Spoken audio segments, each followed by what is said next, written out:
You will hear a number of different recordings and you will have to answer questions on what you hear. There will be time for you to read the instructions and questions and you will have a chance to check your work. All the recordings will be played once only. The test is in 4 sections. At the end of the test, you will be given 10 minutes to transfer your answers to an answer sheet. Now turn to Section 1. Section 1.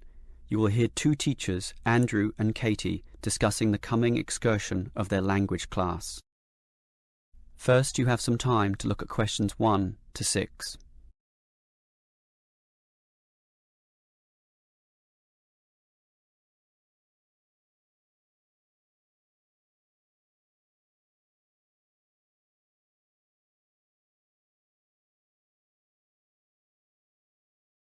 Now we shall begin.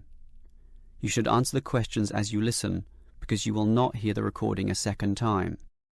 Listen carefully and answer questions 1 to 6.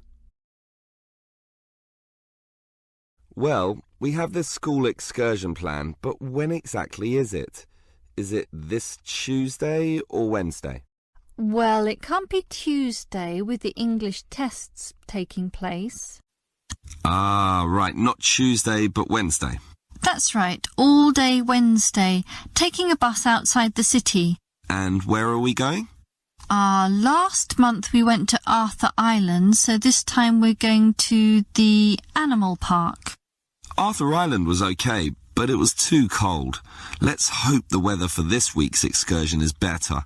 I don't suppose animals care about bad weather, but I certainly do.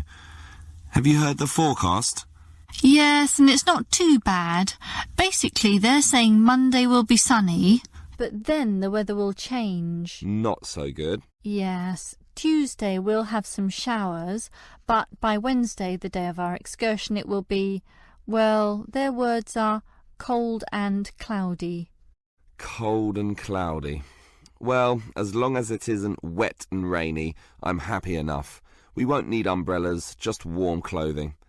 And what time will we get there? Let's see, the bus picks us up at 8:30 a.m. and then it's an hour and a half on the road, so we arrive at 10 a.m. Sorry, with the 15-minute break, that will actually be 10:15 a.m. That's early enough.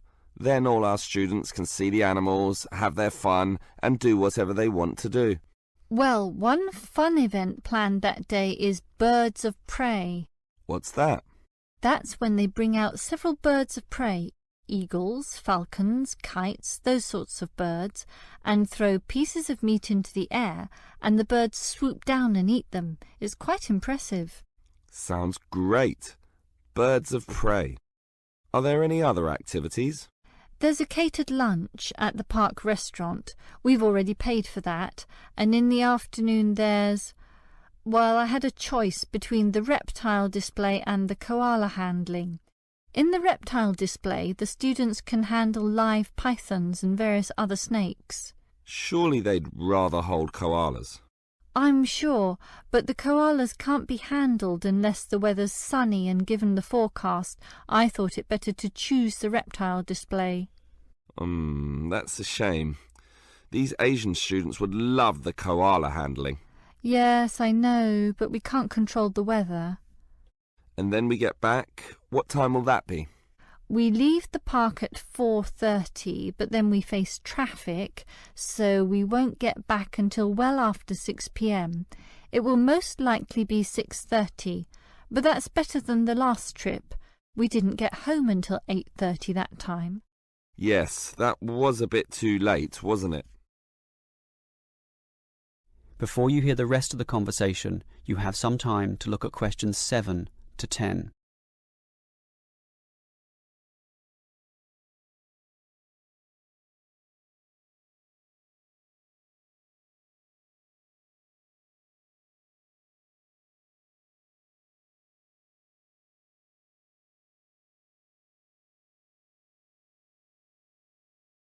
Now listen and answer questions 7 to 10.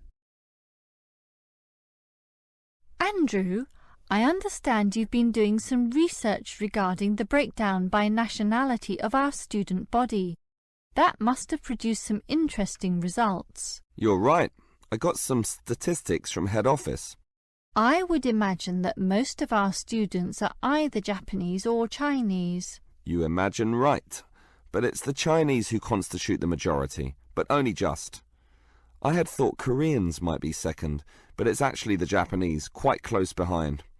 It's somewhat surprising, but obviously all those study tours that our university markets in Japan are bringing in students. What's the breakdown exactly? Japanese are a quarter of the whole, which is considerable. Last year they were only 16%, so that market has grown nicely. The only other proportions of some weight are the Indonesians and Koreans, about the same. Indonesians at 15% and the Koreans are a little higher, not like last year when they were less than 10%. I thought we'd have more Indonesians than Koreans. Well, as I said, they're about the same. Just like the Saudi and Thai student numbers, almost the same also, both just under 10. Which one is bigger? Thai students number just a fraction more. As for the other nationalities, collectively they're only 3%, so it wasn't worth giving each of them a separate category. I just grouped them under other. That's Vietnamese, South American, a couple of Russians, and so on. That is the end of section 1. You now have half a minute to check your answers.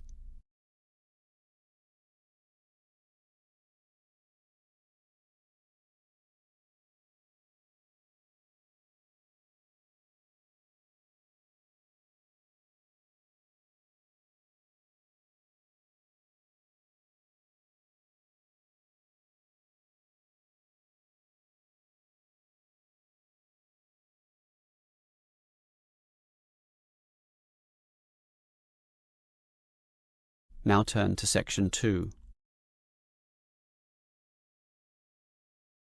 Section 2. You will hear a representative from Easy Travel Travel Agency explaining to some customers the benefits of her company. First, you have some time to look at questions 11 to 15.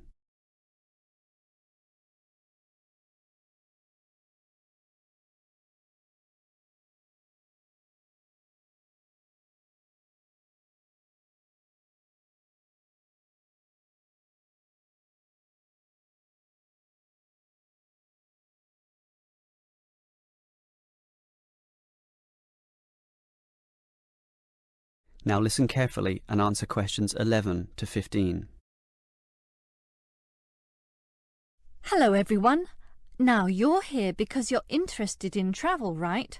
And you're in the right place. For at Easy Travel we have the best deals for the best locations. We specialise in eco-travel, or holidays designed to get you amongst nature, ignoring the hustle and bustle of big cities. So whether you want to hike in Nepal, as many people do, or follow some jungle paths in the rainforests of Queensland, we can give you the best deal. If you look at our office here, you'll see our overseas consultants. That's for trips overseas, obviously, to Europe, to North America, but primarily for the Asian market, which is generally more popular in this part of the world. Most people like that touch of the Orient, right? But they also like the domestic market, since this country offers its fair share of beautiful natural vistas. What about the deserts, anyone? What about some striking red rock gorges? Then talk to our domestic consultants, who can arrange anything you want. But they deal with the accounts in the morning, so you'll need to talk to them in the afternoon. And remember, our office doesn't open at night, sorry to say. Now, around the outskirts and outer regions of this city, there are many beautiful places that you might not be aware of, and the advantages of these regional locations are many. Mostly by being closer, some of them can be done in a day tour. Yes, it's fast and convenient with none of those long-haul bus trips which often leave you cramped and uncomfortable and stuffing heavy suitcases into luggage racks. But I should tell you about our buses, those that are needed for the somewhat more distant holiday destinations. They definitely do not suffer from those problems I just mentioned. We use the services of the famous Sleek Line Company, whose buses are known as the very best. Yes, they are big, yes, they are comfortable, but what makes them especially different is the personal attendant who accompanies the driver, ready and willing to serve you and ensure that your trip is the very best. So whether it's overseas or local, we can certainly give you what you want. Now, do you have any questions? Before you hear the rest of the talk, you have some time to look at questions 16 to 20.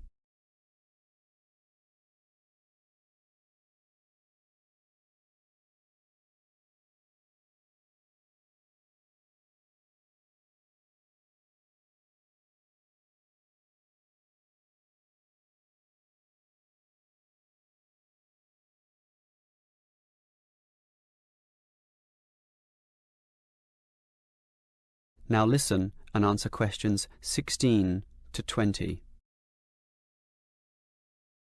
Right, let me orient you to our main Easy Travel office here. On this table right beside us are travel magazines for you to browse through, and on the wall next to that are many more for all parts of the world. Our 4 travel consultants sit over there on the other side of that long counter.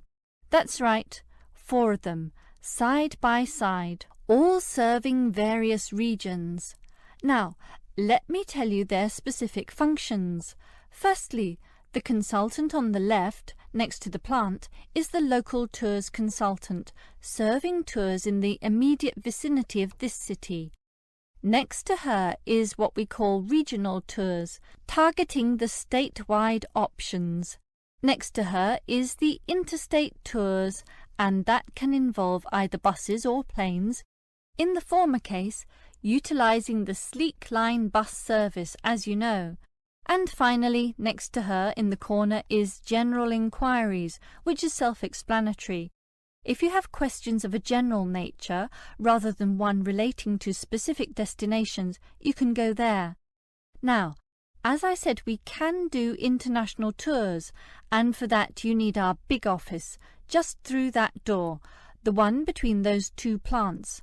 However, if your international tour is in the Asian region, which is generally our most popular option, then we deal with that in a separate room, the one opposite international tours, but not the corner one. Just go through that door on the left, the one next to that cupboard. The door next to that is, in fact, our general office, so please don't go through there. That's reserved for staff members only. That is the end of section 2. You now have half a minute to check your answers.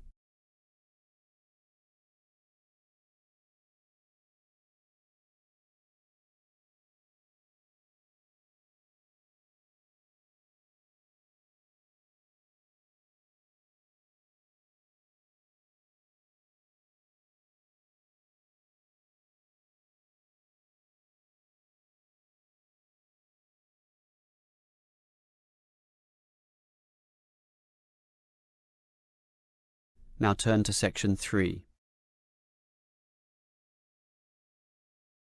Section 3. You will hear 2 students, Sam and Liz, discussing their university orientation program. First, you have some time to look at questions 21 to 24.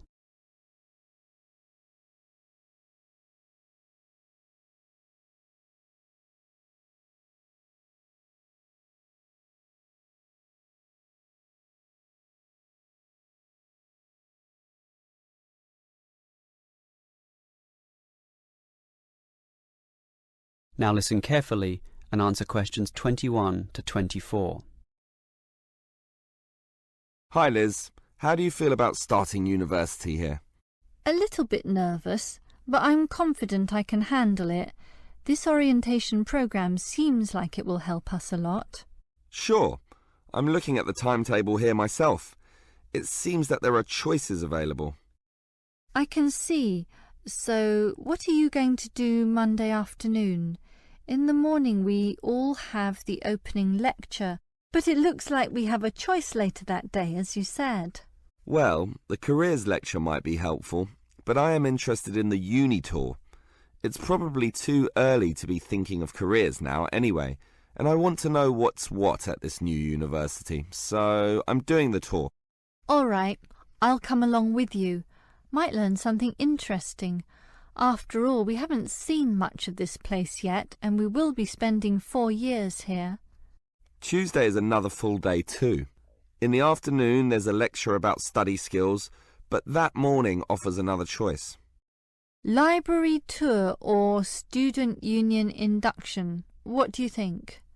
I think the student union is very important, but we can go there any time, right? So we should take advantage of the library tour while it's being offered. Maybe the week after, you and I can go to the student union. Library it is then. Now, Wednesday has a free session in the morning, but after lunch there's a choice between visiting the computer lab or attending a lecture on our legal rights. Well, law and rights are important, but computers are the basis of everything these days, so I'm going to the computer lab. Don't you think knowing our legal rights is equally, if not more important? We live in a very litigious and complex society now. Sure, but it's something we can pick up later, so let's leave that one out. OK. Let me see the timetable. Thursday is a free day, and the week winds up with some celebrations on Friday afternoon. It looks like a fun choice too. There's either a barbecue on the main lawn or the dance. I never pass up the chance to eat something. What about you? If I can get a free meal, I'll take it any day, and I'm not good at dancing anyway. Well, that's that decided, right? Right. Before you hear the rest of the conversation, you have some time to look at questions 25 to 30.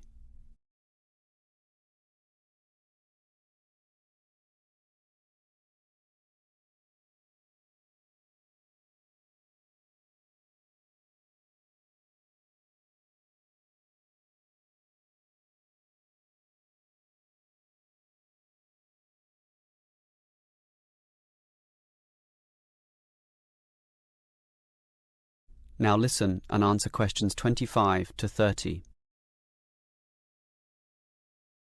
Guess what, Liz?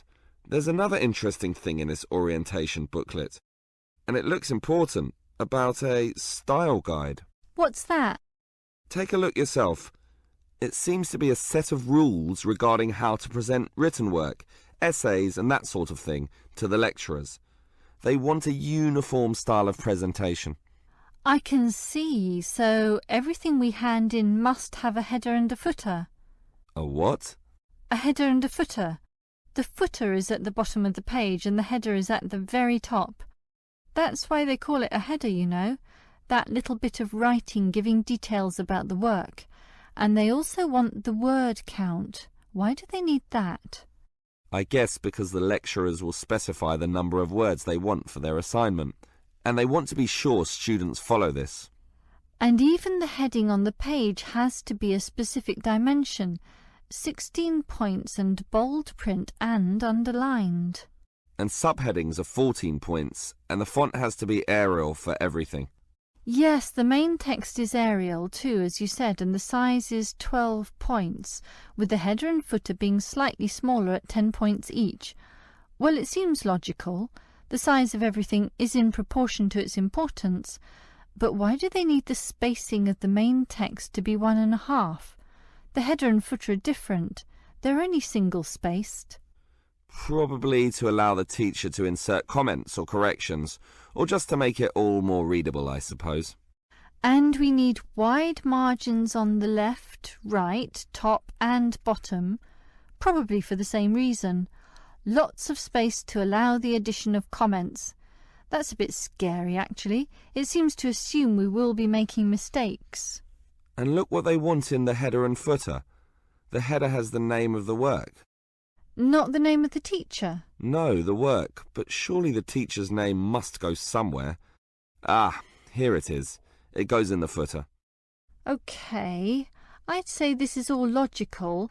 If a page is lost, say falls to the floor, then with all this information it can always be traced back to the teacher involved. Right. As you say, all very logical.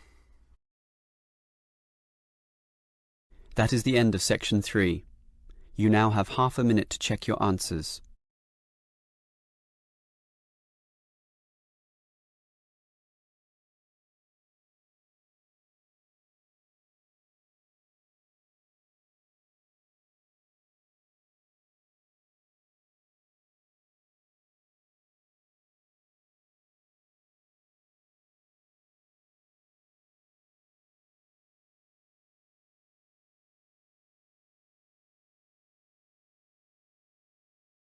Now turn to section 4. Section 4. You will hear a lecturer discussing public parks.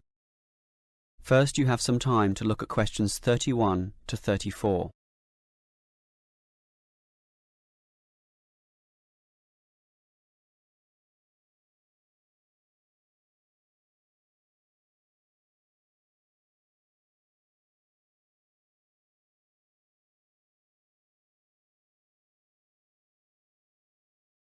Now listen carefully and answer questions 31 to 34.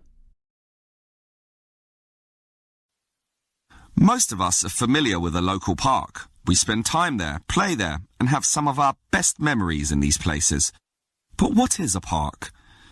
Basically, it can be defined as a natural, or at least semi-natural, piece of land, planted with a variety of trees, bushes and flowers, protected and reserved for the enjoyment of all citizens.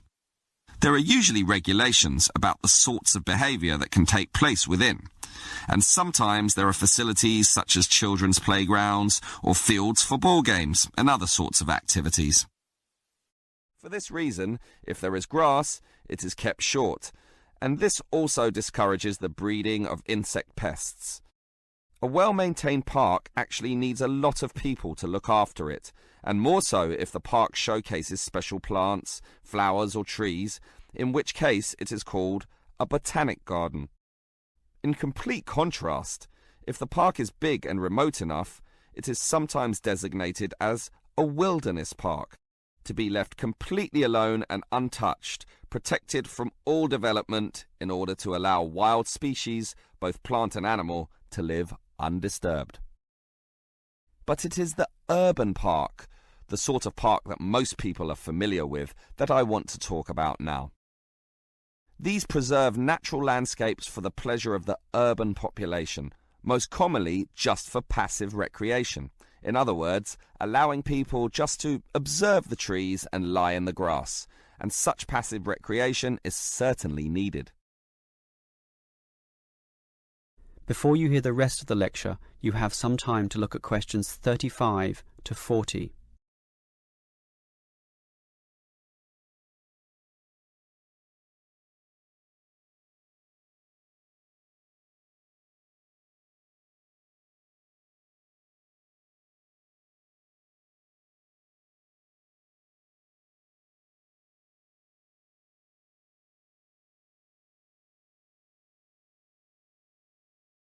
Now listen and answer questions 35 to 40. Continuing on the subject of parks, it might surprise you to know that once there were none.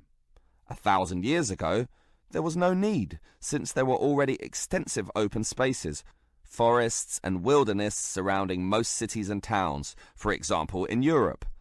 These dark, dank forests were large and even dangerous, full of wild animals and with the potentially fatal result of getting lost. Hence, fairy tales evolved about witches living in these areas and the wolves and bears which could threaten young children. However, with the rapidly increasing human population, the original wilderness and natural open spaces were intruded upon. Forests were cut down as population spread, and with them urban pollution and further deforestation. But it was only with the advent of the Industrial Revolution that people realised natural areas needed to be preserved to give the populace access to the sort of nature that was fast disappearing due to the uncontrolled development and demand for resources. The first park expressly designed for that purpose is usually considered to be Prince's Park in Liverpool. This was in 1841 on land donated to the public by a rich iron merchant.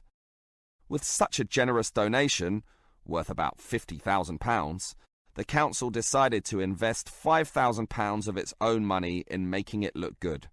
Consequently, they hired a landscape designer, Joseph Paxton, who designed twisting turning pathways among shade-giving trees, all based around a central lake.